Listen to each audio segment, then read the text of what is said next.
Alors pour la biennale, il y a 2 pièces qui sont présentées.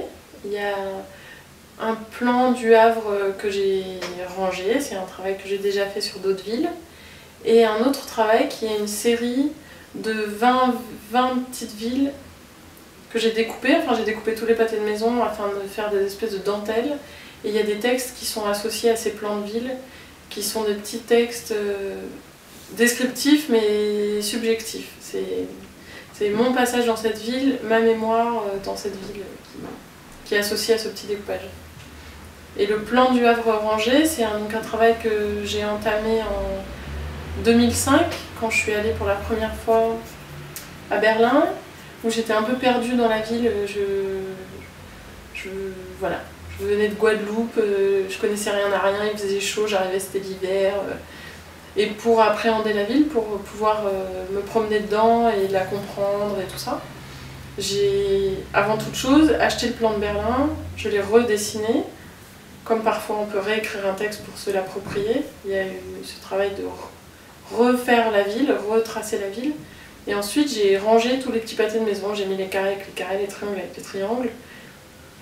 Et j'ai fabriqué une espèce d'image qui ressemblerait à un texte. Parce que du coup la ville devient linéaire, comme si on pouvait la lire.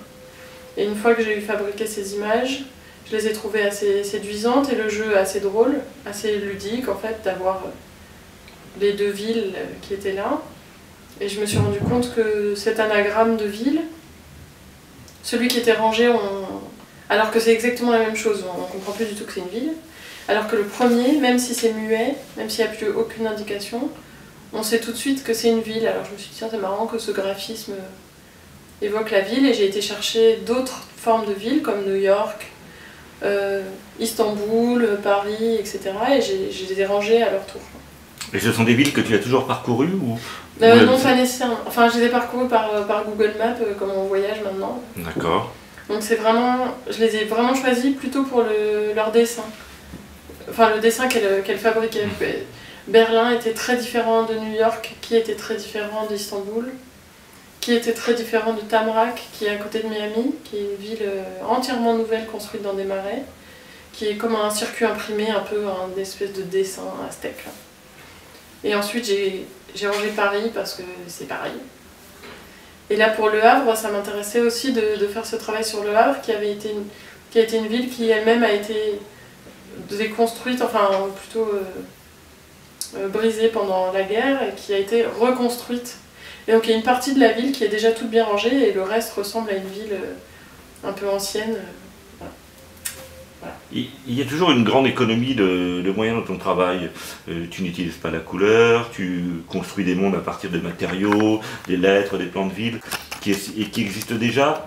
C'est quoi? C'est une position éthique qui consiste à composer avec le monde tel qu'il est? Ça correspond à quoi, ces économies? En fait, je pense que simplement, j'aimerais bien savoir faire autrement, mais je sais pas, en fait, je crois. Je crois que, par exemple, dans les vidéos, souvent je fais des vidéos qui sont des animations de texte, qui se rapprocheraient d'une forme de poésie. Donc j'utilise des mots qu'on connaît tous, qui apparaissent, disparaissent, etc. Et j'ai vraiment souvent le désir, en fait, de mettre de la couleur, ou de faire des mouvements avec les mots, les lettres. Mais ça me paraît toujours rajouter quelque chose qui est complexe à la lecture et qui va être plus gênant qu'autre chose. Et finalement, au début, je fais des choses où il y a des vidéos où il y a plein de choses, et puis j'en enlève,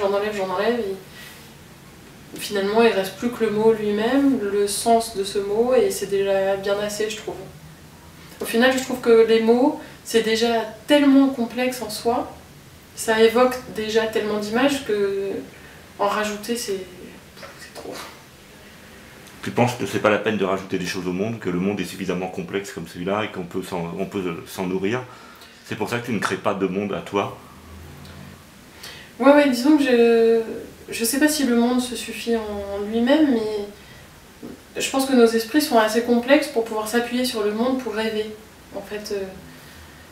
Et puis j'ai pas du tout la vocation du démiurge qui pourrait créer quelque chose de neuf, effectivement. Mais je pense que par contre, Moi-même, je prends mon expérience personnelle, si tu veux. Moi-même, quand je me promène dans une exposition, devant des choses très simples, très évidentes, je vois bien qu'on est...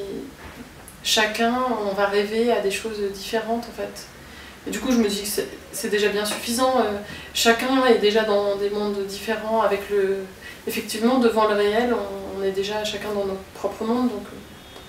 D'accord, tu veux dire que chacun, de toute façon, interprète le réel à sa manière, et donc c'est déjà large. Et donc le réel suffit à remplir les mondes. Oui, j'imagine, ouais. Et d'ailleurs, c'est pour ça que aussi j'aime autant les mots, c'est parce que j'ai l'impression que chaque mot est tellement compris de façon personnelle par chacun,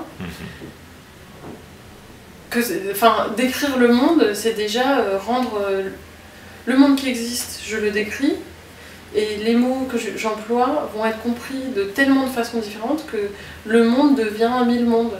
D'accord. Vous voyez ce truc de multiplication des petits pains, là. Parce que le langage, parce que c'est pas précis en fait. Même si on veut être au plus précis, on est tellement chacun nous-mêmes que bon. Et vraiment, ouais, je me sens pas le courage du démiurge. Il faudrait une baguette magique.